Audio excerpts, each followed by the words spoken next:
Please मेरे video को like and subscribe कीजिए, बेल आइकन बटन ज़रूर दबाइए। देखिए, जानवरों की खाल पर जो डिज़ाइन होते हैं वह उनके बालों के रंग के कारण होते हैं। जो जानवरों की खाल पे जो डिज़ाइन होता है उनके रंग के कारण ये होता है। दिन में जागने वाले जानवर आमतौर पे कुछ ही रंग देख सकते हैं। जो दिन में जानवर जागते हैं वो आमतौर कुछ ही रंग देख सकते हैं, मतलब पूरे रंग नहीं देख हुए। रात में जागने वाले जानवर सिर्फ सफ़ेद और काला ही रंग देखते हैं, सफ़ेद और काला ही रंग देखते हैं, यानी काली ही देख सकते हैं। बहुत से जानवर किसी खास मौसम में लंबी गहरी नींद में चले जाते हैं, जैसे छिपकली हमेशा गर्मी में ही मैक्सिमम दिखती है। कुछ जानवर तूफान या भूकंप आने पर कुछ समय पहले अजीब हरकतें करने लगते हैं। जंगलों में रहने वाले लोग समझ जाते हैं कि कुछ बुरा होने वाला है। मतलब कुछ जानवर ऐसे हैं जो अजीब सी हरकतें करने लगते हैं जब भूकंप और तूफान आता है। तो जानवरों में भी देखने और सुनने और महसूस करने की शक्ति होती है। वैज्ञानिकों का मानना है कि कई जानवरों को अपनी पूरी भाषा होती है। जिन जानवर जैसे डॉल्फिन की अपनी भाषा होती है, अपनी भाषा में बात करते हैं। जिन जानवरों को बाहरी कान और शरीर पर बाल होते हैं वे अंडे देते हैं। जिन जानवरों के बाहरी कान और शरीर पर बाल होते हैं वे बच्चे देते हैं। जिन जानवरों के बाहरी कान व शरीर पर बाल नहीं होते वे अंडे देते हैं। स्तनधारियों की विशेषताओं में उनके शरीर पर बाल का पाया जाना और कान मध्य भाग में 3 अस्थियों मेलियन, इनकस और स्टेपस का पाया जाना प्रमुख है।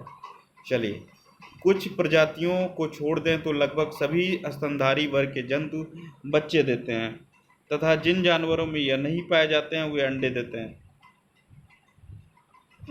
जानवरों के कान के आकार तथा उनके सुनने की शक्ति में बहुत गहरा संबंध होता है। जिन जानवरों के कान बड़े होते हैं उनके सुनने की क्षमता अधिक होती है। हाथों को कान के पीछे लगाकर आवाज़ को ज़्यादा साफ सुना जा सकता है। जानवरों का शिकार, अब देखिए, हाथियों को उनके दांतों के लिए उनका शिकार किया जाता है, उन्हें मार दिया जाता है। और गैंडे को उनके सींग के लिए उसका शिकार कर दिया जाता है, उन्हें मार दिया जाता है। शेर और मगरमच्छ और सांप को उनकी खाल के लिए उन्हें मार दिया जाता है।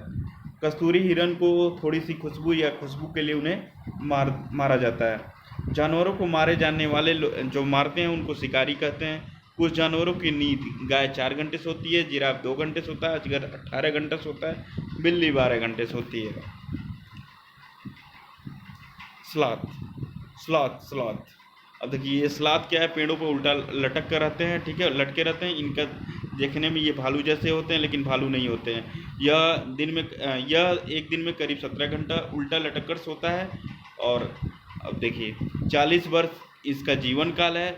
ये सिर्फ 8 पेड़ों पर ही घूमते हैं। ये सप्ताह में एक बार शौच करने के लिए नीचे उतरते हैं। जिस पेड़ पर रहते हैं उसी के पत्ते खाकर अपना पेट भरते हैं। इनका डाइजेशन सिस्टम बहुत स्लो होता है। टाइगर, अब देखिए टाइगर जो है हमसे 6 गुना, मतलब हम लोगों से अंधेरे में ये 6 गुना ज़्यादा बेहतर देख सकते हैं। बाघ की मूँछें, ठीक है, जो कंपन, मतलब बाघ की मूँछें हवा में हुए कंपन को भांप लेती है, जिससे उसे शिकारी की सही स्थिति का पता चलता है और उसे वह इससे वो अंधेरे में रास्ता भी ढूंढ लेते हैं। बाघ अपने इलाके में मूत्र करके अपनी गंध छोड़ता है। दूसरा बाघ इसे गंध को तुरंत पहचान लेता है, मतलब गंध से ही अपना इलाका बनाते हैं। बाघ मौके के अनुसार अपनी आवाज़ बदलता रहता है। बाघ का गुर्राना 3 किलोमीटर तक सुना जा सकता है। बाघ के दोनों कान बाहर की आवाज़ इकट्ठा करने के लिए अलग अलग दिशाओं में बहुत ज़्यादा घूम भी जाते हैं। बाघ हवा से पत्तों के हिलने और शिकार की झाड़ियों में हिलने से हुई आवाज़ के अंतर को तुरंत भांप लेता है। हाथी को पानी और कीचड़ में खेलना बहुत पसंद है, जिससे उसके शरीर को ठंडक मिलती है। हाथी को पानी और कीचड़ में खेलना बहुत पसंद है, जिससे उसके शरीर को ठंडक मिलती है। हाथी के कान पंखे जैसे होते हैं। गर्मी लगने पर हाथी अपने कान हिलाकर हवा करता है। 3 महीने का हाथी 200 केजी वजन का होता है और एक बड़ा हाथी दिन में 100 केजी से ज़्यादा पत्ते और झाड़ियाँ खा लेता है। हाथी बहुत कम आराम करता है, दिन में केवल 2 से 4 घंटे सोता है। हाथी परेशानी आने पर एक दूसरे की मदद करते हैं। इस झुंड में 10 से 12 हथनी और बाकी बच्चे होते हैं। झुंड की सबसे बुजुर्ग हथनी पूरे झुंड की नेता होती है। 14 से 15 वर्ष तक मतलब 14 से 15 साल तक हाथी इस झुंड में रहता है, फिर वह झुंड छोड़कर चला जाता है। देखिए, लंगूर, बैबून बोलते हैं।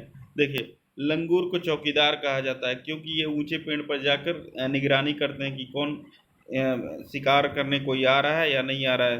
दूसरे जानवरों से बचने के लिए गार्ड का काम करते हैं। जंगल में ऊंचे पेड़ पर बैठा लंगूर अपने पास आती मुसीबत को देखकर एक खास आवाज़ निकालकर अपने साथियों को संदेश देता है और चौकन्ना रहने को बोलता है। कुत्ता, कुत्ते को तो आप लोग जानते ही होंगे। आजकल तो कुत्तों का ही लाइफ ज़्यादा है, बड़े अमीर लोग उसे अपने गाड़ियों में घुमाते हैं। इतना तो अपने मतलब माँ बाप से नहीं प्यार करते होंगे जितना कुत्ते से प्यार करते हैं। कुत्तों की गलियों में अपनी जगह बटी रहती है। एक कुत्ता दूसरे कुत्ते के मल मूत्र की गंध से जान लेता है कि उसके इलाके में बाहर का कुत्ता आया है। उसके इलाके में बाहर का कुत्ता आया है। अब देखिए, ये स्नैक है सांप। हमारे देश में 4 तरह के जहरीले सांप पाए जाते हैं। पहला नाग है, दूसरा करैत है, तीसरा दुबोइया है, चौथा अफाई है। नाग को कोबरा बोलते हैं, करैत को कॉमन करैत बोलते हैं, दुबोइया को रसल वाइपर बोलते हैं, अफाई को स्कैल्ड वाइपर बोलते हैं। जब सांप किसी को काटता है तो उसके 2 खोखले जहर वाले दांतों से उस व्यक्ति के शरीर में जहर चला जाता है। इस जहर से बचने के लिए उस व्यक्ति को सीरम नाम की एक दवाई दी जाती है जो सांप के जहर से ही बनाई जाती है। सांप के दांत नुकीले होते हैं लेकिन वह अपने शिकार को चबा कर नहीं खाता बल्कि पूरा निगल लेता है। सांप के कान नहीं होते, वह जमीन पर हुए कंपन को ही सुन पाता है। सपेरों को कालबेलिया भी कहा जाता है। कालबेलिया नाच में सांप जैसी मुद्राएं होती हैं। सांप खेतों में फसलों को चूहों से बचाने में मदद करता है। सांप सुन नहीं पाते, वे केवल बीन के हिलने से उसके अनुसार अपना सिर हिलाते हैं जिससे लोग नाचना कहते हैं। कालबेलिया जात के रोशननाथ जी अपनी जात के मशहूर थे। वे बहुत आसानी से खतरनाक सांपों और जहरीले सांपों को पकड़ लेते थे। केचुआ, देखिए केचुआ, अर्थवॉर्म।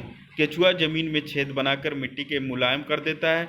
जमीन को इन छेदों से हवा और पानी मिलती है। केचुआ मृत पत्तियों और पौधों को खाते हैं और इनके मल से जमीन उपजाऊ बनती है। केचुए को किसानों का मित्र माना जाता है। बर्मी कंपोस्ट को बर्मी कल्चर या केचुआ पालन भी कहा जाता है।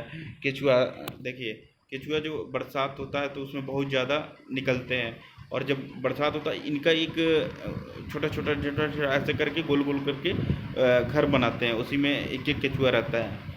ठीक है, केचुआ रहता है और केचुओं से मछली लोग कई गांव में मछली मारते हैं, कटिया का काम करते हैं ये सब। अब देखिए चींटियाँ, चींटियाँ मिलजुल कर रहती हैं और चींटियों का काम बटा रहता है। रानी चींटी अंडे देती है। सिपाही चींटी बिल का ध्यान रखती है। काम करने वाली चींटियाँ भोजन ढूंढकर बिल तक लाती हैं। चींटियाँ चलते समय जमीन पर कुछ गंध छोड़ती हैं जिसे सूंघकर पीछे आने वाली चींटियों को रास्ता मिल जाता है। पहरेदार चींटियाँ एक विशेष प्रकार की गंध के कारण दूसरी चींटियों को पहचान लेती हैं। चींटियाँ खाने की चीज़ों को अपने बिल में जमा करती हैं। चींटियाँ खाने की चीज़ों को अपने बिल में जमा करती हैं। अब देखिए, सामाजिक कीट मतलब एक समाज में रहते हैं, झुंड में रहते हैं। जैसे दीमक रहता है, तैयार रहता है, मधुमक्खियाँ रहती हैं और चींटियाँ रहती हैं। इनको सामाजिक कीट बोला गया है। इनको सामाजिक कीट बोला गया है।